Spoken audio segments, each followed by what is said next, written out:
بسم اللہ الرحمن الرحیم۔ السلام علیکم معزز سامعین، آج کا وظیفہ بہت خاص ہے۔ بلڈ پریشر آج کے دور میں بہت عام سی بیماری ہو چکی ہے۔ کسی کا بلڈ پریشر لو ہو رہا ہے، کسی کا بلڈ پریشر ہائی ہو رہا ہے۔ جب بلڈ پریشر لو ہوتا ہے تو انسان بے ہوش ہو جاتا ہے، تو جب ہائی ہوتا ہے انسان کا سر درد کرنے لگتا ہے، پسینہ آتا ہے اور غصہ بھی آتا ہے۔ آج ہم آپ کو ایسا عمل بتائیں گے، انشاءاللہ اس عمل کو کرنے سے ہائی اور لو بلڈ پریشر سے ہمیشہ کے لیے جان چھوٹ جائے گی۔ آپ نے کسی بھی نماز کے بعد سب سے پہلے 3 مرتبہ درود شریف پڑھ کر اس کے بعد قرآن مجید کی العمران کی آیات نمبر 134 کو 101 مرتبہ پڑھنا ہے۔ پھر آپ نے 3 مرتبہ درود شریف پڑھ کر پانی پر دم کر کے مریض کو پلانا ہے۔ مریض یہ عمل خود بھی کر سکتا ہے۔ یہ عمل 3 دن لگاتار کرنا ہے۔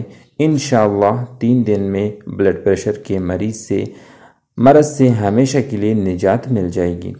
آپ اس عمل کو کریں، انشاءاللہ 100% فائدہ ہوگا۔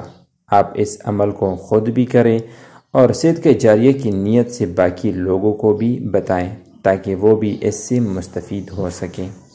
تو میرے محترم بہنوں اور بھائیوں، مزید اچھی ویڈیوز کے لیے ہمارا یوٹیوب چینل سبسکرائب کریں اور بیل آئیکن کو دبائیں۔ شکریہ۔